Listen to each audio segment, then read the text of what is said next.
Hauka, hola, hello. My name is Jason Montgomery, and I am the Community Arts and Engagement Director and co-founder of Attack Bear Press. I would like to welcome everyone here this evening for a very special presentation made in partnership with Black Writers Read and Radioplasma. Tonight, we are discussing and celebrating the new work from poet Miguel Bacho, translation by Ramón Stern, called Labores, which has been published by Sismo Editorial. Tonight, Nicole Martin Young will be interviewing Miguel, and Ramon. We'll hear some poems, and we will truly celebrate this amazing poet.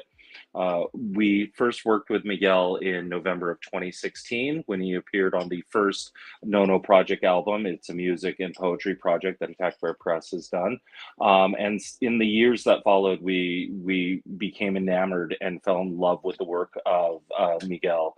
The short and truly beautiful poems that encapsulate a moment while stretching out over the infinite. He is truly a voice that deserves to be heard and to be celebrated tonight. And I'd like to turn it over to our partner, Johan Rashi Vega from Radioplasma. Thank you.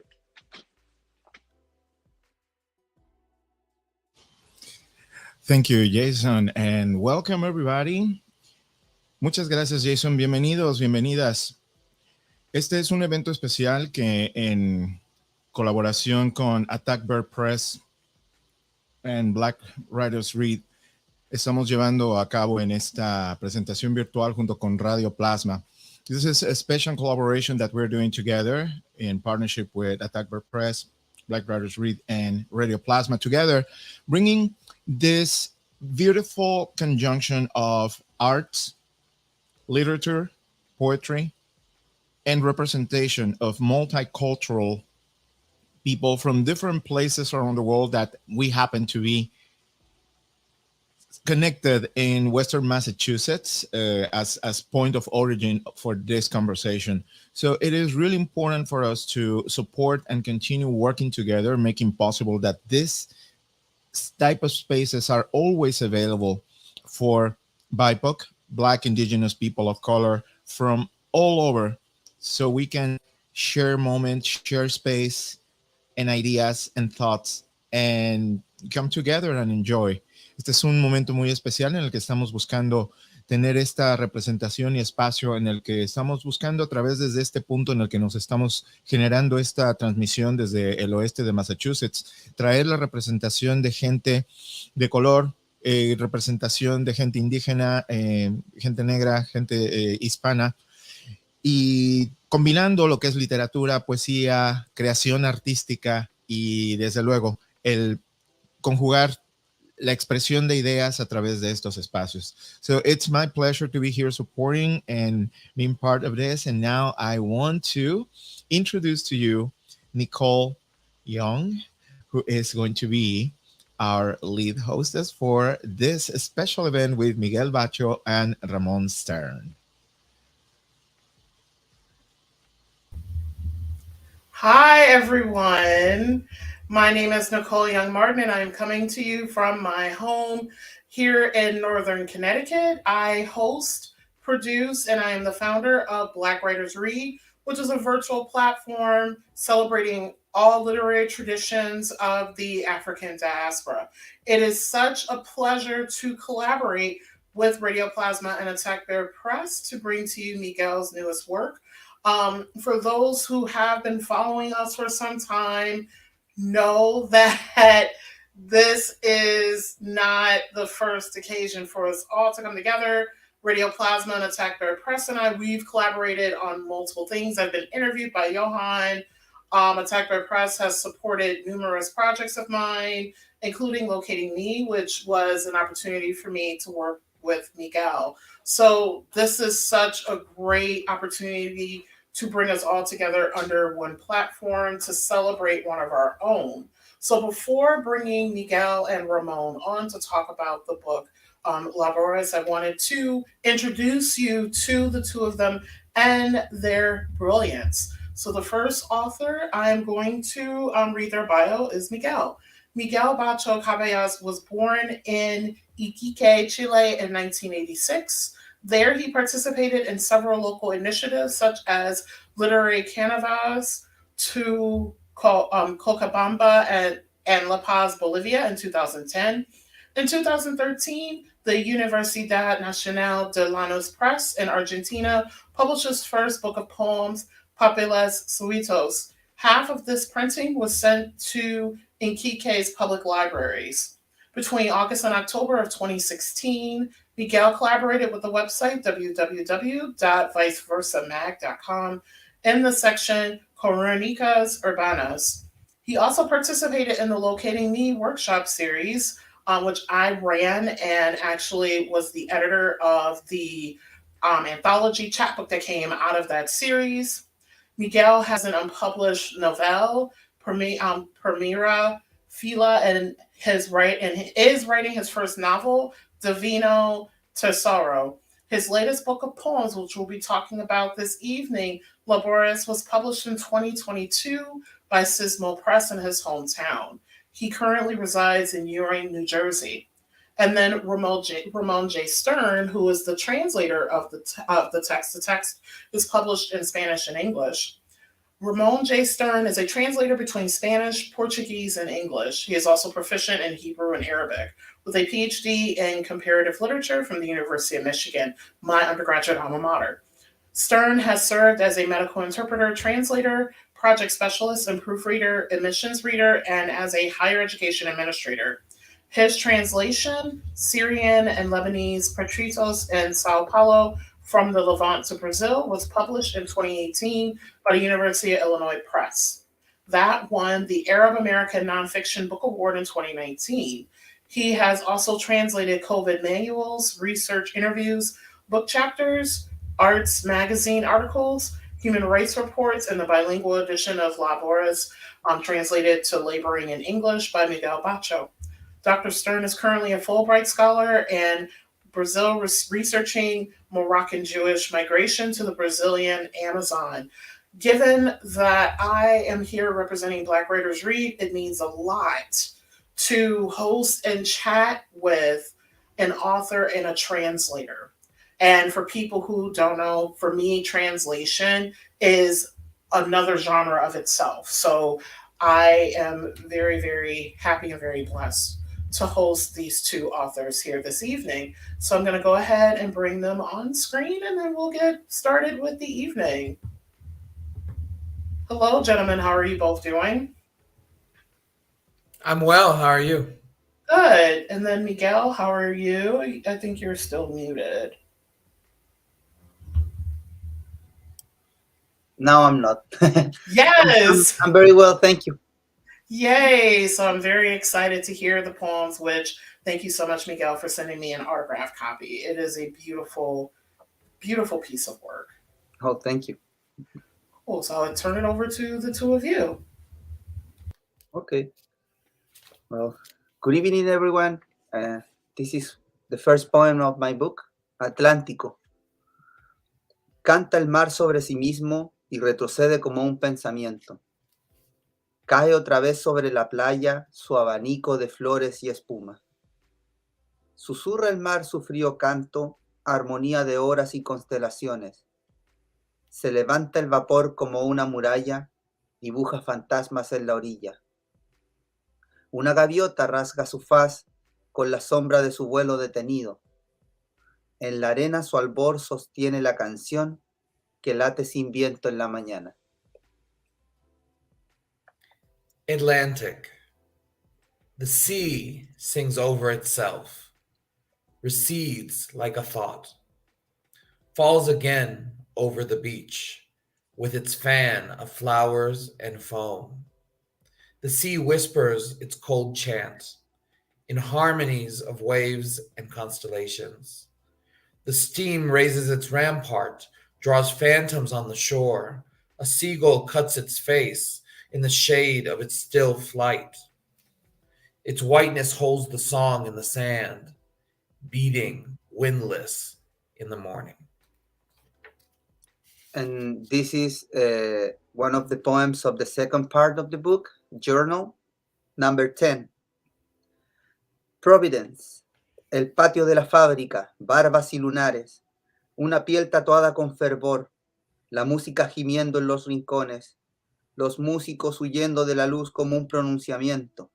Las mañanas, sobre todo las mañanas, un silencio en el que hablan los metales.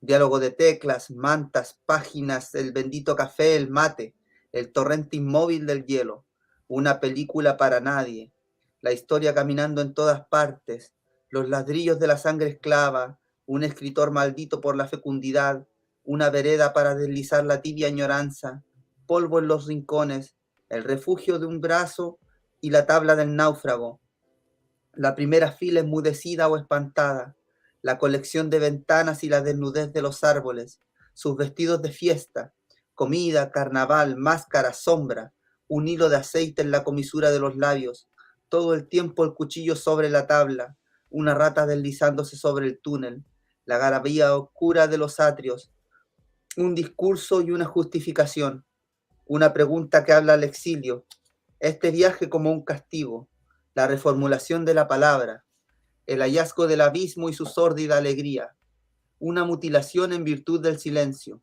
una fotografía hecha costumbre, la suma de los rostros separando estrellas, una nube permanente sin lluvia ni tormenta, una lista insoportable sin orden ni concierto, esto de aquí por sobre todas las cosas, una ilusión desatada en los sótanos, un edificio vacío a mitad de la noche, un desfile de plumas bajo la lluvia, alguien llorando su desgracia en medio de una fiesta, la colérica obsesión por tu sonrisa y su acertijo plástico, todo el conocimiento y su vergüenza, otra piedra en el camino amarillo. Second part, Diary 10. Providence. The factory's courtyard, beards, moles, skin tattooed with zeal, the music moaning in the corners, the musicians running away from the light in a pronouncement, the mornings, especially the mornings, in a silence where the metals talk, a dialogue of keyboards, blankets, pages, blessed coffee, mate, the immobile torrent of ice, a movie for no one, history walking everywhere, bloody bricks of the slave, a writer cursed by fertility, a sidewalk to slide through lukewarm yearnings, dust in the corners, the shelter of an embrace and the table of the shipwrecked, the front line speechless or horrified, the collection of windows, the nudity of trees, its party dresses, food, carnival, mask, shade, an oily line at the corner of the lips, the knife always over the table, a rat sliding over the tunnel, the obscene jubilation of atriums, a speech and a justification, a question speaking to exile, this trip as punishment, the reformulation of words, the discovery of an abyss and sordid joy, a mutilation by virtue of silence, a picture out of habit, a sum of faces separating stars, a permanent cloud with neither rain nor storm, an unbearable list without order or accord.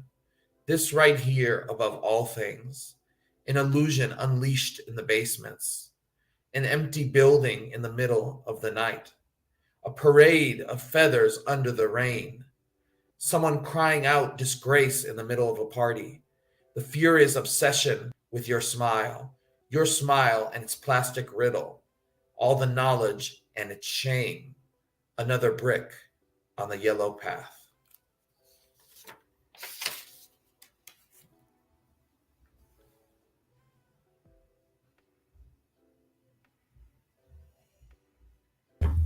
Thank you both so much. So I'm going to ask a set of questions to Miguel, then I'm going to bring Ramon back on, and then we're going to wrap up the interview, and then the two of them will join us again to read a few more poems from the book. So the very first question that I have for Miguel is, I always like to start the conversation with the title of the work, as it is an invitation and a window to what readers will experience when reading the book. Please share with us how you chose Labores as the title of this poetry collection. Okay, thank you for having me. This is a pleasure for me as well, and I'm glad that we could meet together again. The book, the title of the book comes from labores. Labor in Spanish means laboring, means also doing something, and also means work, like a job. And this, the process of this book was itself a process of labor. Basically, I was learning the language through work environments. Basically, when I came to this country, I was barely speaking English, like most of immigrants here when they come, and I start working within 15 days of my arrival, and I wasn't speaking a lot of English, so what I did was learning through my work environment, and that kind of goes through all the book. The idea of the book, it was an unconscious feeling at the moment, but afterwards, when I took some distance from the poems and I realized that, I decided to put Labores the book, because at some point it was going to be called The Trade, because it's like one of the translations for oficio is trade, and the book was going to take a verse of the last poem of the book to be the title, and I decided to change it for Labores, which means laboring, which involves a deeper idea of work and creation, as well as living, also as living as a job, basically. Cool. And then speaking of that, Labores opens with the poem Atlantic and ends with the poem The Business. Both poems are quite different, with Atlantic being a shorter piece and The Business being much longer and structurally different. Can you talk about the process of curating these poems, selecting the order of how each poem would progress, and the experience you'd like the reader to have while reading this text? I mean, yeah. Well, about the first and the last poem, I can say that the first one was written in complete awe. I met I live in Buenos Aires, but I live in Argentina, but I never went to the Atlantic there.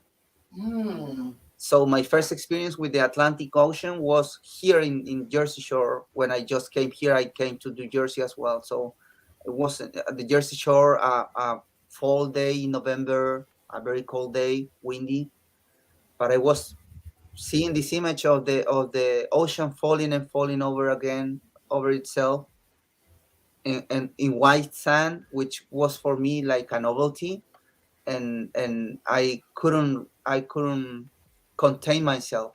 It was a moment of like, it was not a joyful moment, but it was kind of like a moment of, oh wow, I'm really here. Like, it was a moment where I was just starting to process that I crossed the continent to speak another language.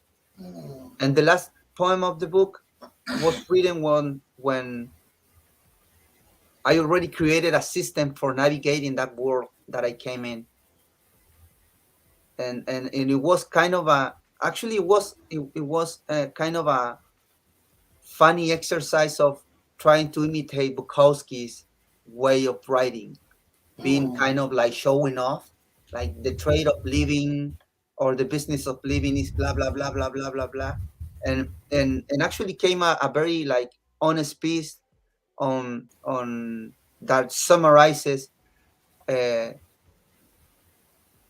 the method which I use to see the world in while I'm navigating it. So that's the part with the poems.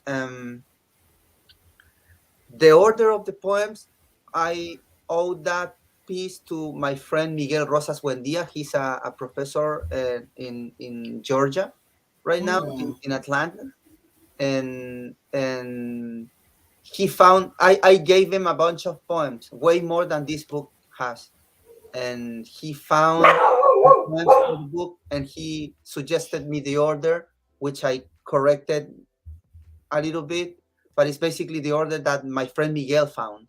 So I owe the skeleton of this book to my friend Miguel. So hi, Miguel. Nice. And you kind of sort of started answering the next question. And then for people who follow me on Black Writers Read, you know what's coming. Talking about not only the process, but the person within the work. So, with this particular poetry collection, who is the subject and your protagonist? It reads somewhat autobiographical, citing particular moments of daily life. It also kind of helps that I know you, I've known you for a couple of years now. And if the protagonist and subject is you, Miguel, why this particular choice? And what did you want the reader to learn about the person in the experience within the narrative? Yeah. Well, I would like to say that is about me exclusively, but it would be a very selfish thing to say, because this work is like there's a lot of things going through this work. One is my experience, and but the other is like the different perceptions that I was gathering while I was working this book and correcting this book, because it went through a lot of corrections and editing. So yeah, I will say that that is a part of the answer. The other part is that there's this thing that you see the daily struggle of an immigrant all the time, like hustling and having 2 or 3 jobs and trying to learn the language in the meantime while raising kids, and it's kind of a struggle that everyone sees, and in a bigger or shorter extent is kind of uniform for the life of an immigrant in the US. But there's something that happens inside and you never see, and it's very personal. And I wanted to recreate that piece of myself just to appeal for those who are living through the same as I'm living, but don't know how to express it, and maybe they will find the way to interpret their own feelings, which is also a kind of like some sort of selfish way to put it, but I mean, sometimes words are not enough to express what is happening in a poem. So And this is a good segue to my next question. And again, there was kind of an answer in the way in the poems that you chose to read at the very beginning, in terms of adapting to a new home, adapting to a new culture, and adapting to a new language. So I absolutely love the way in which you construct language, in particular the particular choices of words that are associated with sounds like laughter, silence, yelling, crying, and howling. For me, with most poems, I'm able to visualize an environment, but for this particular collection, it seems more like an auditory experience, so more listening rather than seeing. One where you want the reader to join in that particular experience. Is illustrating a soundscape intentional? And does sound play a significant experience in your work? And if so, how and why? Yes, I mean, I don't know if it was intentional, but I will say that music and sound is a very important component of what I write and what I live. My father and my older brother, are musicians, so I was raised listening a lot of music and watching rehearsals all the time. So and I was around my brother and their friend and his friends all the time. So there was always like like a chit chat. Then somebody gets a guitar, somebody buys the beer, and that becomes a big ass party with a bunch of musicians playing music alive. So I grew up observing that and absorbing that as well. And so yeah, that's unconsciously I'm always putting that onto my words. I like the sound of words also. The music, the musicality of what a poem can have. I and I also write for silence.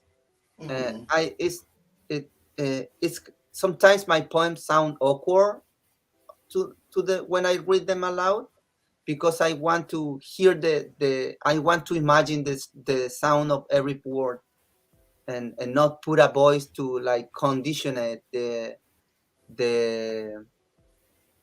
the perception of the poem.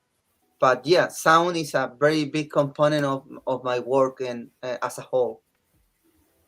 Yeah, and I can't remember the exact piece that is in Locating Me, but that's what I loved about that piece. There was a particular rhythm and the way in which you played with silences and pauses that I absolutely love. And I was just like, I have to ask Miguel this question because I always had a feeling that sound was important to you. And now I know why. I didn't realize you had family members who were musicians. So Mhm. now I'm going to bring Ramon to the conversation, who served as the translator of the text. And again, like I mentioned earlier, for those who are just joining us, translation is not just about taking words and changing them into another language. It's about not only retaining what the author's intention, but also too sometimes the translator gets to insert a particular perspective as well. And so this is why it's so important that both Miguel and Ramon are here for tonight's conversation.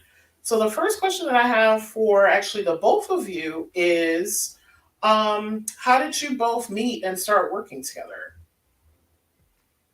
Do you want me to start, Miguel, Go or? ahead. Go ahead. So me and Miguel met when I was working at Brown University, and his wife Lauren was going to graduate school there. We met at like a reception and just hit it off as friends from that point forward, and just became closer and closer and closer. And because I studied literature and had a particularly good eye for writing, Miguel started sharing poems and stories and different things with me. And so when the time came to translate the poetry, I think we already did some collaboration before, like informally. And so Miguel came forward to me to work over some translations that he'd started writing and to kind of complete them. Um, but we've been friends for a long, long time and know very well each other's skills with language and interest in literature and language, and so that's a big point of connection between the two of us. Nice. Yeah. And to add to that, I will say that Ramon did a beautiful work with the translation, because what I did was for the rough translation, for the rough draft of the translation of my book, I basically did the exercise of translating the poetical language into a more like rough language, which is what I can do. And I said, Ramon, this is what I could do with the book. And Ramon did the returning road to be converting that rough language in the poetical language that it was in the first place. And so it's like a, how do you call it, clockwork or war clock? Like it was like a very sophisticated piece of machinery that Ramon created with that translation. So I'm very happy about that. And I would like to say also that I think sometimes collaboration on translation sometimes creates more powerful actual translations. Like not just asking a question or two of the author, or I've worked before on a translation that was a co-translation before, and it was a great experience because translation is not just a solitary activity that you do alone with no level of collaboration. If you're doing research into stuff, you sometimes have to talk to the author, or sometimes you work with other people. So it was a really great experience. Nice. And then, because I have a little bit of experience reading translations and doing a translation myself, but it was for authors who are already deceased. So it's definitely such a beautiful thing to have the author here to collaborate with. So the next question that I have is, translation is a genre within itself. It's more than just translating the words for understanding in multiple languages. So Ramon, how were you able to retain the power and initial meaning for Miguel's original text? And also, can you talk about collaborating and curating the poetry collection together? Were you able to advise when it came to the order of the poems and which ones were chosen for this collection?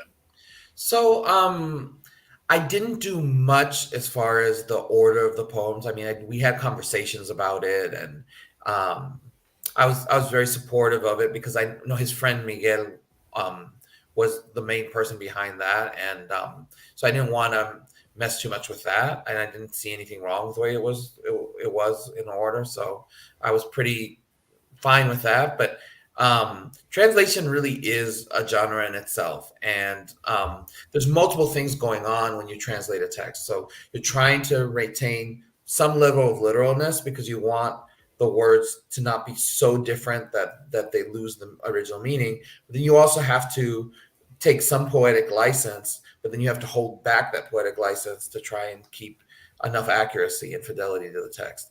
I think it's this constant negotiation between also having a text seem foreign and having it seem like it was originally written in the language you translate it into. I always work some kind of balancing act between those two things. I want the text to sound original and different. I don't want it to sound like a bunch of cliches that someone would write in English. But at the same time, you do want it to feel like it's breathing in the language that you're writing it in. So it requires a lot of creative energy in addition to exactitude. And that's a really hard balance to strike. And with Miguel's poems and their sophistication and their, at moments, deceptive simplicity with all these pauses and the sounds and the choices, it was definitely hard work to try and render it in English. And I think I did a good job, but Miguel is the better judge of that. But I, that's really a huge part of the genre of translation for me, is balancing all of these different pieces together and also remaining faithful the best you can, but also being creative and creating something that exists in that language as well. It isn't just rendering the other language. So. Thank you so much. And then lastly, for Ramon, how did you get your start in translation? And why is translation as its own genre important to the literary canon? So I've been multilingual for much of my life. Like I learned Spanish at 2 years old. I actually went through the process of learning English up until 2. And then when I lived in Mexico City and when I came back at 3, I couldn't speak any English and only spoke Spanish. Then I slowly lost a lot of my Spanish. I had to relearn it, even though I had retained a lot of it in the back of my head. So when I lived in Chile, I relearned Spanish in like 5 months because I still had a lot of it in my memory from when I was a young kid. And so working between languages, and it's just a huge passion of mine. I love literature. I love different languages. I love reading in different languages, and I love thinking through like how to where the breakdown and kind of communication between languages is, what the best way is to render it. When I was in high school in Chile, I would actually analyze subtitles.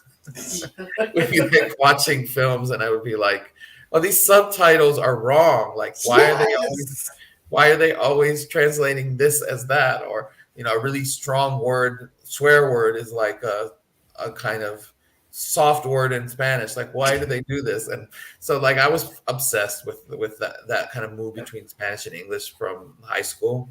And then from that moment on, I started learning more and more languages and learning about different cultures through it. And I take it as a very serious, form of art.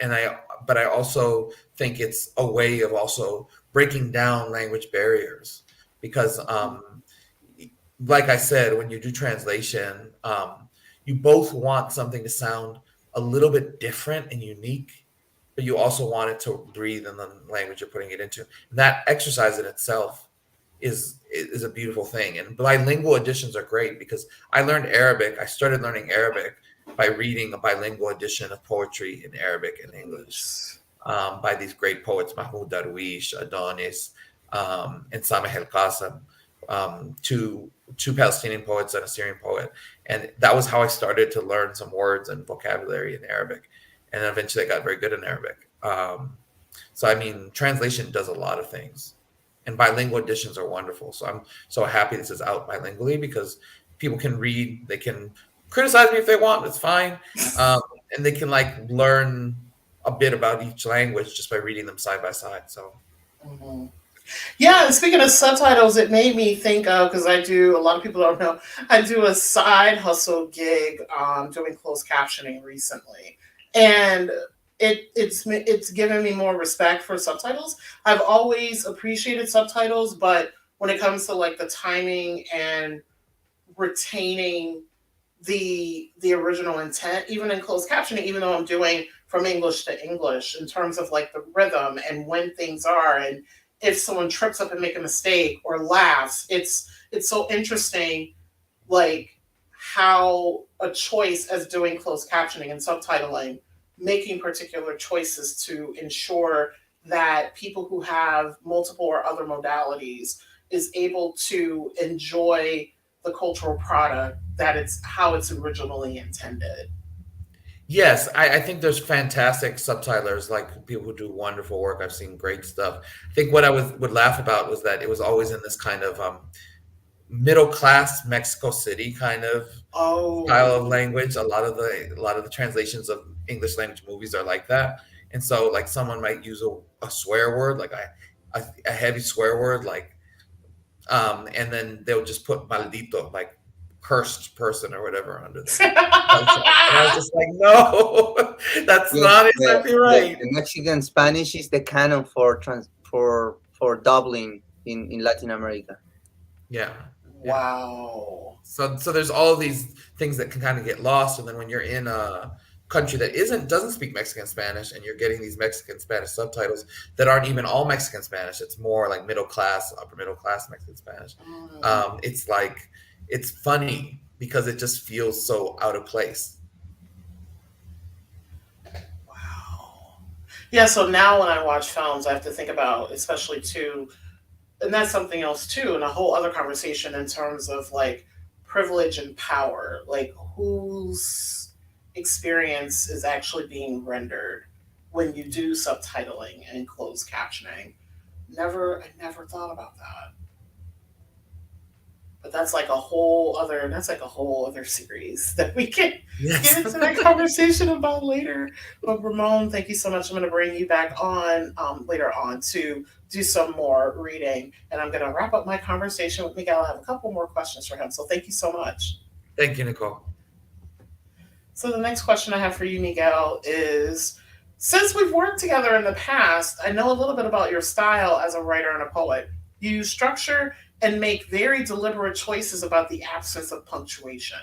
For those joining us tonight, can you share with us the decision behind this particular style choice? Because for those who have copies of Locating Me, you will notice the absence of punctuations in Miguel's work. And I remember him and I had a particular conversation about why that is.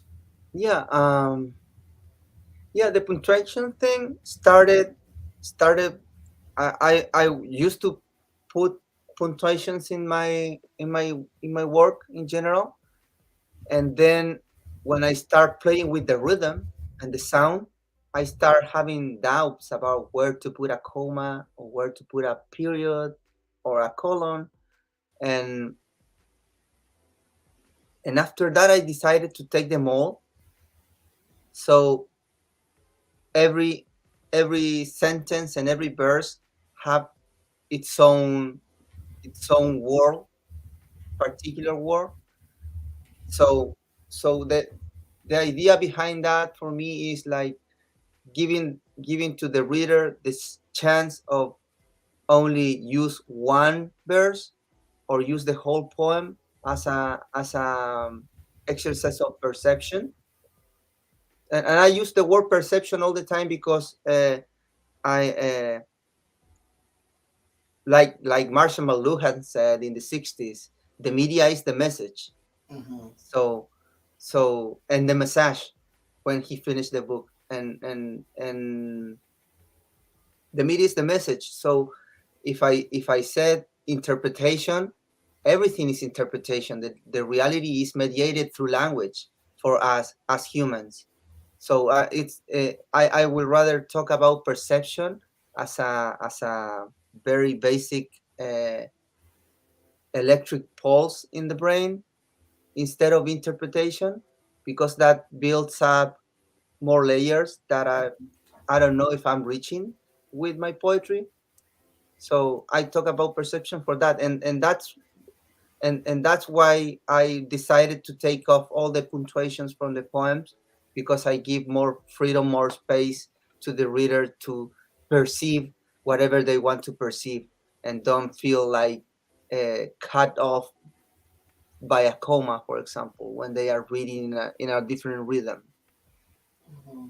Yeah, I think that's one of the things that I love about your work is that you really invite the reader to really experience it, especially like with how you use sound words and emotion words, and then also your particular choice to take out punctuation. And speaking of style, because you have written a significant amount of poetry, why is poetry your chosen genre? And how has your voice and style changed over time? Is there a moment in your writing career that was most influential in devising how you'd construct narrative in this particular way? Well, I used to be an illustrator. I used to draw a lot, and Oh. in my 15th or 14 years old, I had an argument with one of my teachers, with my art teacher. My dad was also a muralist at some point, so I inherited that from my dad, and my teacher accused me that I was asking my dad to do my work, and I got so disappointed that I actually dropped the class and I moved to music, and I had my last piece of work, which was like a replication of a marina that I saw on a magazine. I Mhm. replicate that and brought it to the class, and the teacher didn't believe me. So I wanted to get rid of that, and I gave it to a friend of mine that was my brother's friend at that point, and he was a poet, and I didn't know that he's a poet. So when I gave him the work, the drawing, the illustration, he returned a poem in like a retribution. And I saw that poem, and I just wanted to write and start writing. And I Mm. and that's like the historic piece of how I choose poetry, how I choose poetry for the basic genre and in which I write. The other part is that I firmly believe that poetry, more than a discipline or a genre, is a way in which reality reveals to you. So, so that being said, I believe that uh, anything could be poetry if you have the opportunity to perceive it in a very particular way. That's why you have like very beautiful paintings, very beautiful sculptures. You have magnificent movies and so forth. And actually, I'm for writing my first novel. I'm trying to use the code of poetry writing to write Oh, narrative. wow. So I'm using resources I usually use in my poetry to write narrative, and the experiment is coming very well. I hope I finish a good piece and I can release it soon. But Nice. yeah, Yeah, actually, one of my favorite authors, I actually teach her work, Elizabeth Acevedo. She's a YA author, and she writes most of her work in verse. And I think a lot of that is because she's a spoken word artist, and it's just so powerful to see over that text is like over like 300 and some pages of verse, and that being the mode in which she tells her story. So I'm really, really excited to see what happens with your novel and how you choose, if you choose to insert poetry as the way to deliver the narrative. So, being that I am the founder, producer, and host of Black Writers Read, which features authors whose work illustrates their unique cultural history, personal experiences, and identities as a way to add disenfranchised voices to the literary canon, I have to pose this question to you, Miguel, that is similar to what I'd ask of those on that series. How does your own identities, especially someone from multiple marginalized communities, show up in the work, if at all? And who are you writing for? oh, it's a very deep question. Thank you, actually, to make me think that about that. Well, I grew up in the periphery of a little town outside the capital city. I mean, not right outside, but in the other corner of the country. And living in the periphery of a periphery itself, it's quite an experience. I won't stop talking about heroic portraits of living in the periphery, or like the David Copperfield story of like suffering and struggle. I would say that is very interesting for many reasons, and and that puts me in a position in which, having having transformed and remade my way of living, uh, puts me in the position on that in which I have the duty of using memory as a device of recreation of those spaces, because those spaces still exist. And some people, when they overcome some things in life, they forget that what they left. And I believe that what you left is also what you carry somehow. And even when it looks like an oxymoron, it's like you leave some stuff behind, but your memory carries them. And and and so that's the piece of like, uh, how I approach to my work, and how I feel about what I read, and what I write. And I write precisely for that people that I won't say for people that don't have a voice, because everyone has a voice. It's just that there's some context that has more privilege than others. Mhm. Uh, but I write for those people that don't usually have the time or the opportunity to make the exercise to look at themselves and reflect on themselves.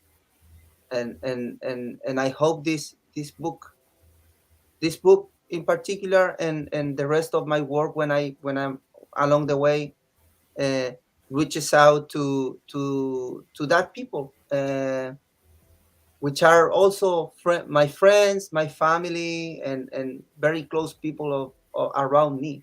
So, I hope that this reaches out where light doesn't get to be.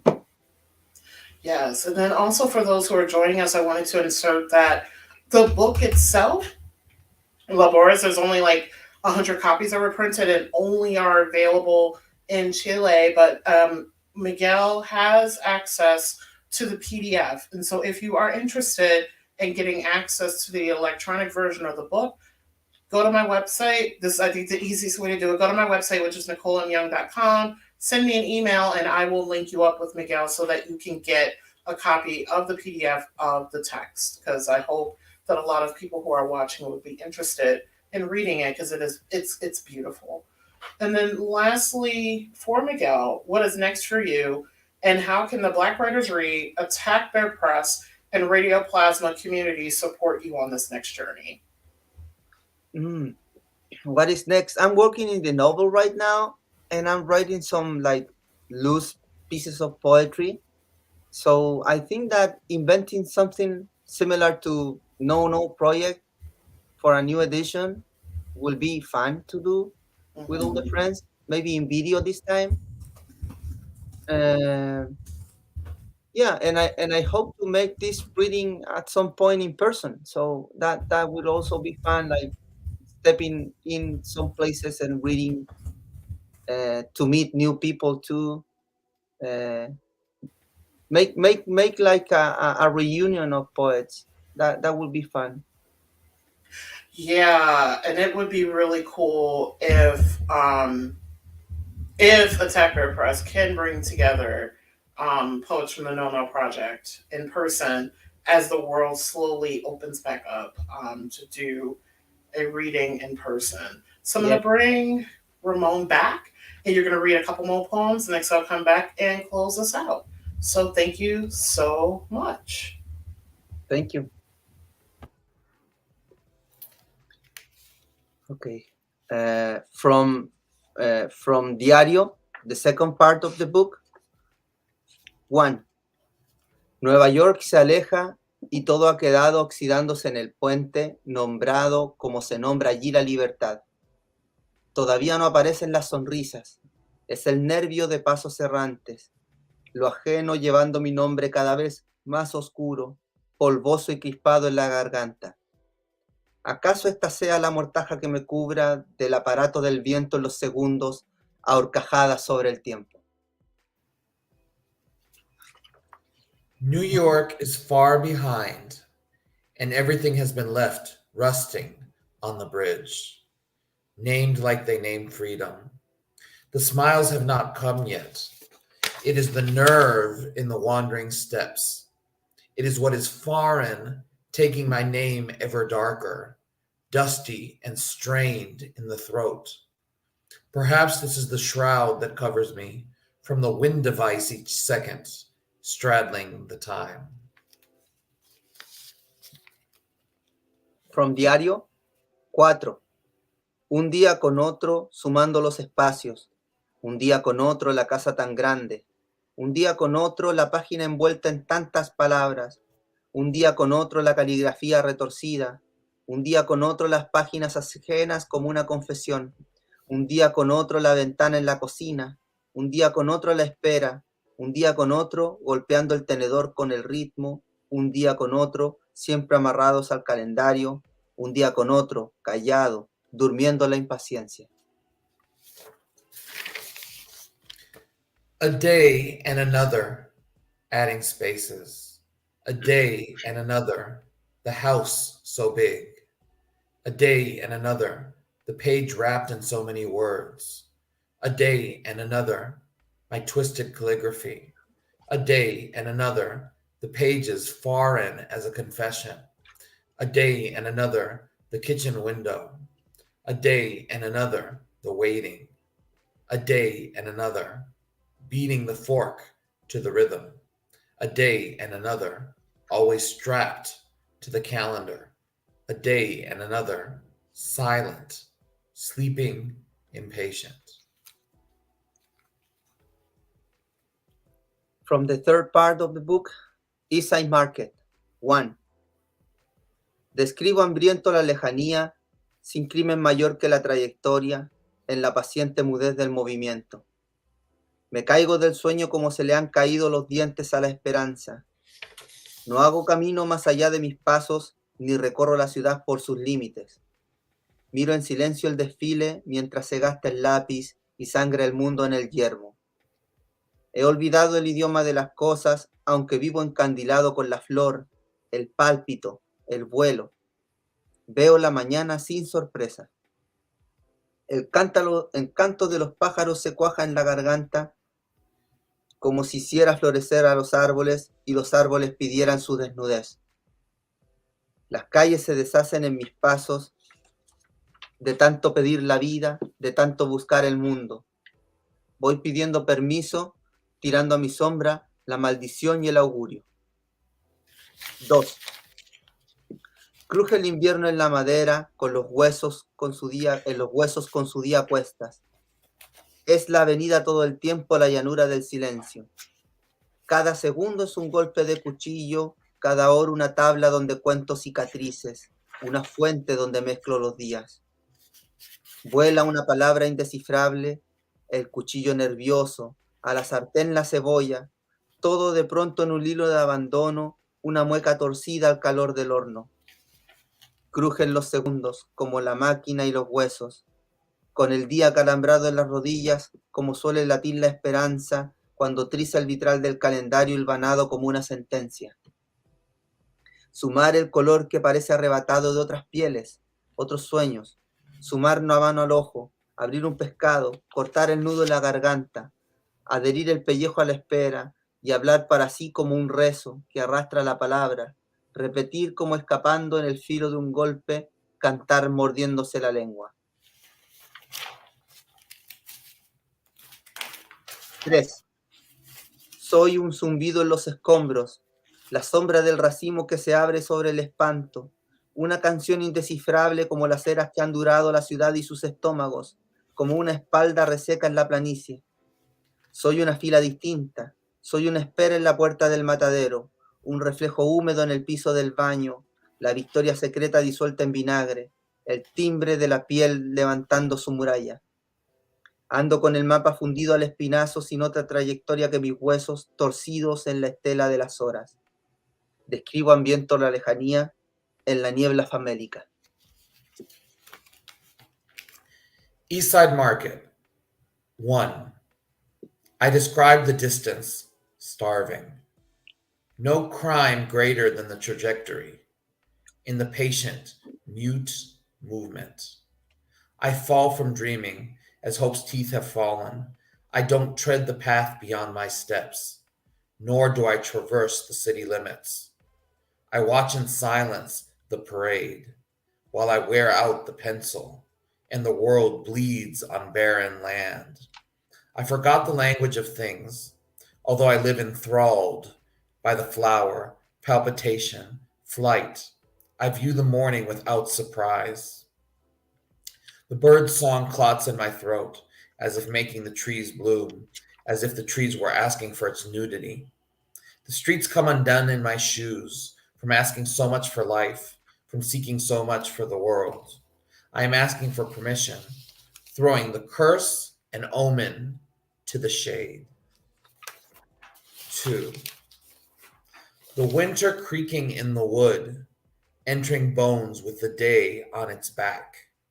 The avenue all the time, the plains of silence. Every second, the blow of a knife. Every hour, a board to count my scars. A bowl to mix the days. A word flies indecipherable. Nerves of the knife. Onions to the pan.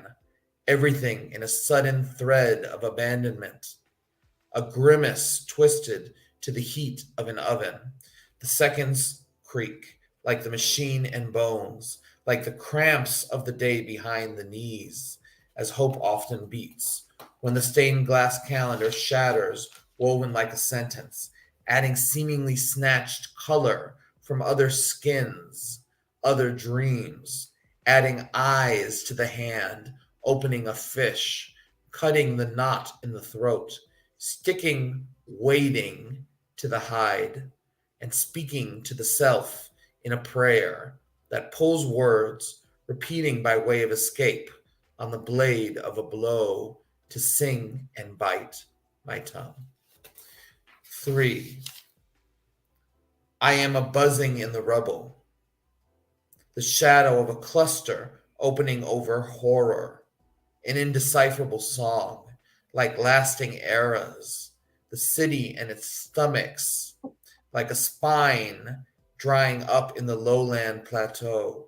I am a different row, a wait at the slaughterhouse gate, a damp reflection on the bathroom floor, a secret victory dissolved in vinegar, the ring of the skin raising its wall. I walk with a map molten on my spine, without trajectory but my bones, twisted on the trail of the hours. I describe the distance starving in the ravenous fog.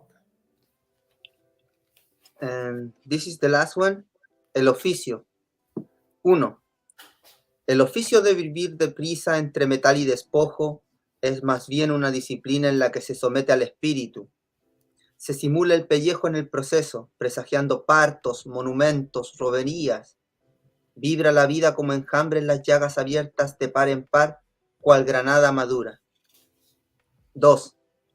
Este oficio se fragua en el hambre, el pánico, el tremor, en el cálculo macabro de la muerte, en las cornisas, los zaguanes, los mercados, los jardines, las intenciones del amor y su tormenta liberada, los amantes, los niños, los soldados ya muertos aunque palpitantes, la maquinaria total de las horas, los sucesos que caen en las mesas, los condimentos, las conversaciones, la envidia, el llanto, en el fondo de la caja de Pandora, en todas las maneras de la fe, en lo que ha sido suficiente para empujar las circunstancias, en los acontecimientos que enmudecen la memoria.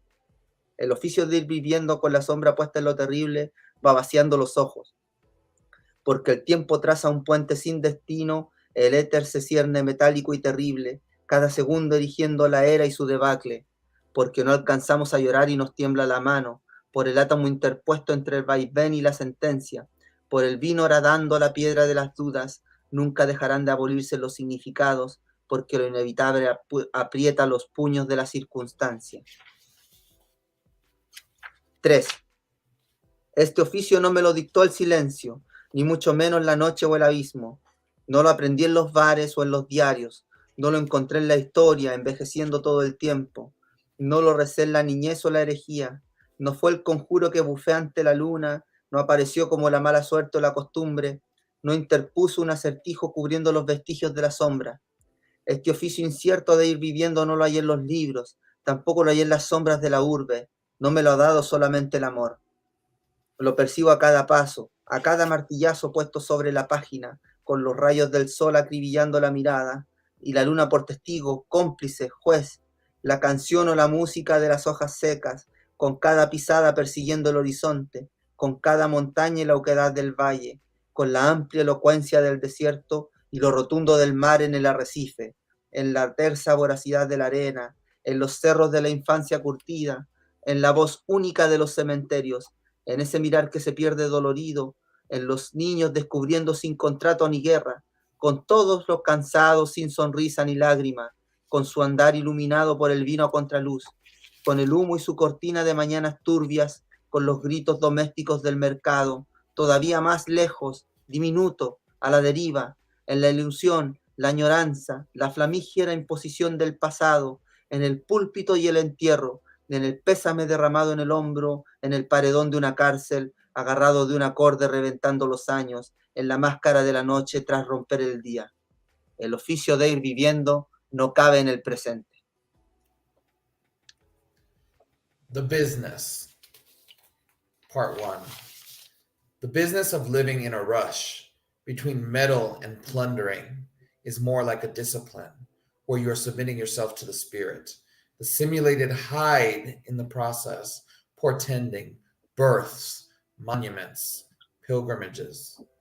Life vibrates like a swarming hide in wide open wounds, like ripened pomegranate. 2.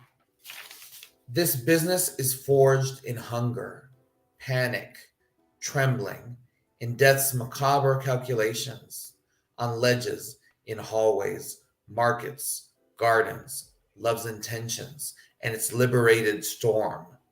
lovers, children, palpitations of dead soldiers, the total machinations of time, occurrences falling on tables, condiments, conversations, envy, sobs, deep inside Pandora's box, in every which way of faith, of what has been sufficient to shove circumstances into happenings that mute memory.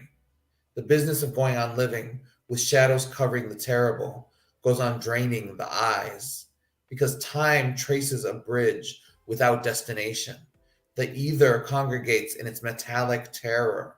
Every second erects eras and their demise, because we aren't able to cry and our hand trembles, because of the atom lodged between swaying and sentencing, because of the wine piercing the rock of doubt. Meaning will never stop self-destructing, because the inevitable tightens the fist of circumstance. 3. This business was not dictated to me by silence, let alone by night or the abyss. I did not learn it in bars, in the papers, the obituary, the annals. I did not find it in always aging history. I did not pray for it in childhood or heresy. I did not conjure it up, hissing at the moon. It did not appear like bad fortune or tradition. It did not interject a riddle, covering the vestiges of the shade. This uncertain business of going on living, I did not find in books, nor in the shadows of the metropolis. Not only love gave it to me. I perceive it with each step, with every hammered point on the page, with the sunlight pestering my eyesight, with the moon as witness, accomplice, judge, the song or music of dry leaves, with each footstep chasing after the horizon, with each mountain and valley hollow, with the desert's extended eloquence and the plumpness of the sea at the reef, in the sand's smooth veracity, in the weather-beaten infancy of the hills, in the unique voice of the cemeteries, in that lost pained look, in the kids without contract, not discovering even war, with all those weary people smileless, tearless, their gait backlit by wine, with smoke and its murky morning screens, with the domestic shouts of the market, still farther, minuscule, adrift, and in illusion, in yearning, the past flaming imposition, in the pulpit and burial, in the condolence spilled on the shoulder, in prison walls, held to a cord blasting the years, in the mask of the night after daybreak. The business of living does not fit in the present.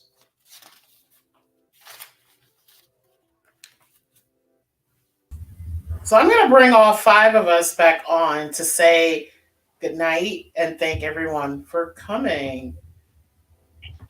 And it's all 5 of us on screen. Thank you so much. Thank you. That was beautiful. Yes. Thank you to everyone. Truly.